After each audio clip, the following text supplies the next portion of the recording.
Hello students, I'm a educator.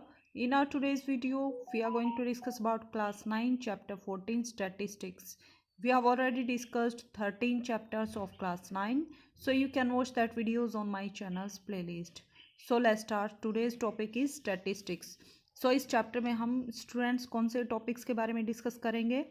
Collection of data, presentation of data, graphical representation of data and measures of central tendency. So इन सब topics के बारे में हम इस chapter में discuss करेंगे. But first of all let's discuss about definition of data. तो students, आप जब भी टीवी देखते हो या न्यूज़पेपर पढ़ते हो या फिर कोई मैगजीन देखते हो या फिर कोई दूसरे मीन्स ऑफ कम्युनिकेशन है, तो आप डिफरेंट टाइप की इंफॉर्मेशन आपको मिलती है. जैसे अगर आपको क्रिकेट पसंद है तो आप क्रिकेट के बारे में इंफॉर्मेशन ले सकते हैं. कितने बैट्समैन बैटिंग कर चुके हैं, क्या स्कोर है, कितने कौन बॉलिंग कर रहा है, डिफरेंट टाइप के रिजल्ट्स. इसी टाइप से किसी कंपनी के बारे में है तो उसके बारे में आप पता कर सकते हैं कि कंपनी का प्रॉफिट क्या है, लॉस क्या है, या फिर temperature of your area, your cities और expenditure of various sectors of 5 year plan, polling results. So इस टाइप से आप डिफरेंट टाइप की जो है इंफॉर्मेशन कलेक्ट कर सकते हैं. सो ऐसे फैक्ट्स और फिगर्स जो किसी डेफिनेट पर्पस के लिए कलेक्ट किए जाते हैं वही क्या होता है, हमारा डाटा होता है. जैसे मान लीजिए आपके एरिया में इलेक्शन है तो आप इलेक्शन से रिलेटेड डाटा को कलेक्ट करेंगे. इंफॉर्मेशन जो भी कलेक्ट करेंगे वही क्या होगा, आपका डाटा होगा. Okay students. सो और डाटा जो है लैटिन वर्ड डाटम का प्लूरल है. ये सिंगुलर है और डाटा क्या है, प्लूरल. सो डाटा की डेफिनेशन देखते हैं. Collection of facts such as numbers, words, measurements and observations. So data क्या है स्टूडेंट्स, एक कलेक्शन है. किन का कलेक्शन हो सकता है, ये नंबर्स का कलेक्शन हो सकता है. मान लीजिए आपकी क्लास है, क्लास से रिलेटेड जैसे आपकी क्लास में कितने स्टूडेंट्स हैं, स्टूडेंट्स की हाइट क्या है, डिफरेंट सब्जेक्ट्स में मार्क्स क्या है, तो ये नंबर्स आ गए यहाँ पे. तो नंबर्स का कलेक्शन हो सकता है या वर्ड्स का कलेक्शन हो सकता है, मेजरमेंट का या फिर ऑब्जर्वेशन का. एक और डेफिनेशन देखते हैं. Data is raw unorganized facts that needed to be processed. Data क्या होता है स्टूडेंट्स, रॉ होता है. मीन्स ये हमें कंप्लीट इंफॉर्मेशन नहीं देता. हमें डाटा से इंफॉर्मेशन निकालने के लिए इसको फर्दर प्रोसेस करना पड़ता है, इसको रिफाइन करना पड़ता है और जो हमें इंफॉर्मेशन चाहिए ताकि हमें वो इंफॉर्मेशन मिल सके. So data is raw unorganized fact that need to be processed. जिसको आगे प्रोसेस करने की नीड है वही हमारा क्या है, डाटा. अब हम डेफिनेशन देखते हैं इंफॉर्मेशन की. डाटा क्या होता है स्टूडेंट्स, रॉ होता है, उसको फर्दर प्रोसेस करने की नीड होती है. बट इंफॉर्मेशन क्या होती है students, when data is processed organized so as to make it useful. जब हम डाटा को यूजफुल बना लें, कैसे यूजफुल बनाएंगे, डाटा को प्रोसेस करके, उसको ऑर्गेनाइज करके. जब हम उसको यूजफुल बना लें तब वो क्या होगा, हमारे लिए इंफॉर्मेशन प्रोवाइड करेगा.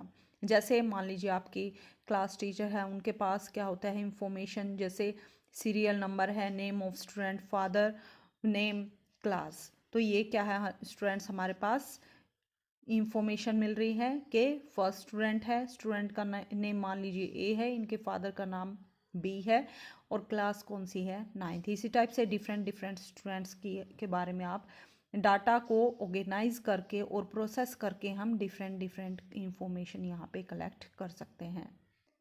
अब हम देखते हैं students types of data. Data कितने टाइप का होता है स्टूडेंट्स, 2 टाइप का डाटा होता है. एक प्राइमरी डाटा और एक सेकेंडरी डाटा.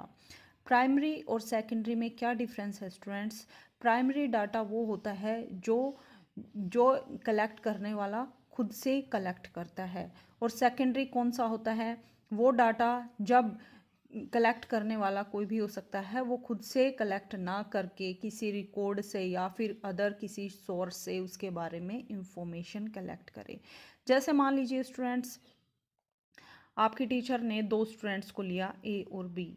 उनको क्या कहा कि हाइट्स ऑफ 20 स्टूडेंट्स को मेज़र करो. क्लास में 20 स्टूडेंट्स की हाइट को मेज़र करना है, उसके बारे में रिकॉर्ड लेकर आना है, इंफॉर्मेशन लेके आनी है.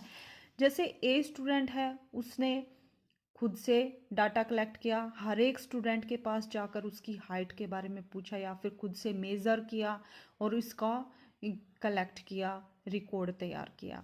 बट बी जो स्टूडेंट है उसने अदर किसी सोर्स से यानी किसी थर्ड पर्सन से या फिर किसी दूसरे स्टूडेंट के पास जो इंफॉर्मेशन थी उसी की हेल्प से उसने इंफॉर्मेशन निकाली कि 20 स्टूडेंट्स की हाइट क्या है, या फिर बी ने ए से ही जो इसने इंफॉर्मेशन कलेक्ट की इसी से इंफॉर्मेशन लेके उसको नोट डाउन किया।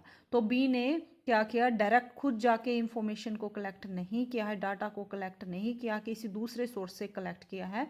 तो बी ने जो डाटा कलेक्ट किया है वो हमारा सेकेंडरी डाटा होगा, और ए ने जो खुद से डाटा कलेक्ट किया, खुद जाकर हर एक स्टूडेंट की 20 स्टूडेंट्स की हाइट को मेज़र करके उसको नोट डाउन किया, वो क्या होगा, हमारा प्राइमरी डाटा।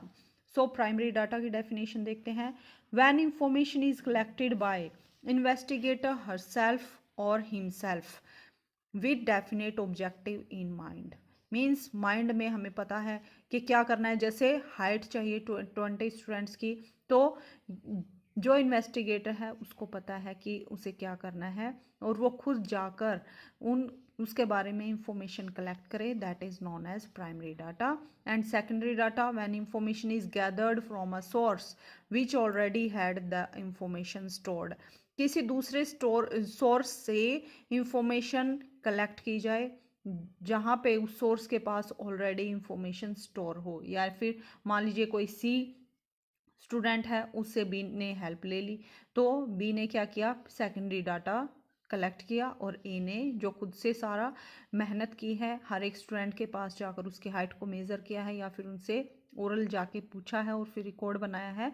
सो ए के पास जो डाटा होगा वो प्राइमरी डाटा और बी के पास जो डाटा होगा दैट इज सेकेंडरी डाटा। अब हम डेफिनेशन देखते हैं स्टैटिस्टिक्स की। स्टैटिस्टिक्स क्या है students? It deals with collection, organization, analysis and interpretation of data. तो स्टैटिस्टिक्स में हम क्या करते हैं स्टूडेंट्स? डाटा को कलेक्ट करते हैं, ऑर्गेनाइज करते हैं, एनालाइज करते हैं और इंटरप्रिटेशन करते हैं डाटा को। मीन्स जो इंफॉर्मेशन, जो डाटा हमारे पास है उससे और ज़्यादा इंफॉर्मेशन निकालने की हम कोशिश करते हैं। मीनिंग क्या हुआ स्टूडेंट्स? मान लीजिए आपके पास कोई इंफॉर्मेशन है, उससे रिलेटेड कोई डाटा है, तो हम उस इंफॉर्मेशन से और ज़्यादा मीनिंगफुल इंफॉर्मेशन जब निकालते हैं दैट इज़ कॉल्ड स्टैटिस्टिक्स। और the information extraction of meaningful information is studied in branch of mathematics called statistics। सो इस टाइप से हम जब मीनिंगफुल इंफॉर्मेशन को एक्सट्रैक्ट करते हैं, निकालते हैं, ऑलरेडी जो हमारे पास इंफॉर्मेशन है और ज़्यादा उससे इंफॉर्मेशन निकालते हैं, इसको हम मैथमेटिक्स के एक ब्रांच जिसको हम स्टैटिस्टिक्स कहते हैं उसमें डिस्कस करते हैं, उसमें स्टडी करते हैं। Now let's discuss exercise 14.1। ये एक्सरसाइज इंपॉर्टेंट तो नहीं है स्टूडेंट्स, बट इससे आपके बेसिक्स काफ़ी क्लियर हो जाएंगे जो कि काफ़ी इंपॉर्टेंट है। जैसे फर्स्ट क्वेश्चन के बारे में डिस्कस करते हैं। Give 5 examples of data that you can collect from your day to day life. आपको 5 एग्जाम्पल देने हैं डाटा के जो आप डे टू डे लाइफ में फाइंड आउट करते हैं। सेकेंड क्वेश्चन में क्या करना है आपको? Classify the data in question 1 above as primary and secondary data. जो क्वेश्चन 1 में जो आप जो भी डाटा कलेक्ट करेंगे उसको दो कैटेगरी में आपको डिवाइड करना है, primary data and secondary data में। सो एक्सरसाइज 14.1 में सिर्फ ये दो ही क्वेश्चन हैं। सो क्वेश्चन नंबर 1 में क्या करना है स्टूडेंट्स? हमें डाटा के 5 एग्जाम्पल्स देने हैं। तो आप स्टूडेंट्स खुद से कोई भी 5 एग्जाम्पल राइट डाउन कर सकते हैं, लेकिन मैं आपको 5 एग्जाम्पल्स दे रही हूँ। आप इनके अलावा और भी बहुत सारा डाटा होता है जो आप एग्जाम्पल खुद से दे सकते हैं। जैसे फर्स्ट क्या है हमारे पास? Number of students in your class. जैसे आपकी क्लास में कितने स्टूडेंट्स हैं वो क्या होगा हमारे पास? Data. Number of benches in your class. आपकी क्लास में कितने बेंचेस हैं? Heights of 20 students of your class. Class के 20 स्टूडेंट्स की हाइट को फाइंड आउट करना है, वो भी क्या होगा? Data. Election results obtain from TV. Election result हैं जो आपने टीवी पर चेक किया है या फिर न्यूज़पेपर में और literacy rate of your area, आपके एरिया में लिटरेसी रेट कितनी है, मीन्स पढ़े लिखे लोग कितने हैं। तो ये सभी क्या है स्टूडेंट्स, डाटा। ये मैंने 5 एग्जाम्पल दिए हैं, इनके अलावा भी आप खुद से कोई भी एग्जाम्पल दे सकते हैं, जैसे number of states in your country, name of states of your country, further name of districts in of your states. तो ये सभी क्या होगा स्टूडेंट्स, डाटा होगा। सेकंड क्वेश्चन में हमें क्या करना है स्टूडेंट्स, ये जो हमने 5 एग्जाम्पल दिए हैं डाटा के, इनको डिवाइड करना है हमें प्राइमरी और सेकेंडरी डाटा में। तो प्राइमरी डाटा कौन सा होता है स्टूडेंट्स, जो आप खुद से कलेक्ट कर सकते हैं, और सेकेंडरी डाटा कौन सा होता है जो आप खुद से कलेक्ट नहीं कर सकते हैं, दूसरे किसी सोर्स से, जैसे टीवी से, फ़ोन से, या फिर न्यूज़पेपर से, किसी मैगजीन से आप कलेक्ट करते हैं, that is your secondary data. So students, first example क्या है, number of students in your class, जो आप खुद से फाइंड आउट कर सकते हैं कि आपकी क्लास में कितने स्टूडेंट्स हैं, जाकर उनको काउंट भी कर सकते हैं। तो ये कौन सा डाटा है students, primary data. Next is number of benches in your class, ये आप जाकर काउंट कर सकते हैं, ये भी प्राइमरी डाटा होगा। Heights of 20 students of your class, वो भी आप मेज़र कर सकते हैं, ये भी हमारा प्राइमरी डाटा में जाएगा। Election results obtain from TV, आपने टीवी से इलेक्शन रिजल्ट्स को ऑब्जर्व किया है, तो आपने खुद से ये डाटा कलेक्ट नहीं किया है, that's why this is secondary data. Next is literacy rate of your area, ये भी आप खुद से काउंट नहीं कर सकते हैं कि कितने लिटरेसी रेट है आपके एरिया में, तो ये भी आप किसी सोर्स से ही पता करेंगे। सो ये भी क्या होगा, हमारा सेकेंडरी डाटा। सो स्टूडेंट्स, इसके साथ ही हमारी एक्सरसाइज 14.1 कंप्लीट होती है। अपकमिंग वीडियो में हम एक्सरसाइज 14.2 को डिस्कस करेंगे। और अगर आपकी कोई क्यूरी है तो आप कमेंट करके पूछ सकते हैं।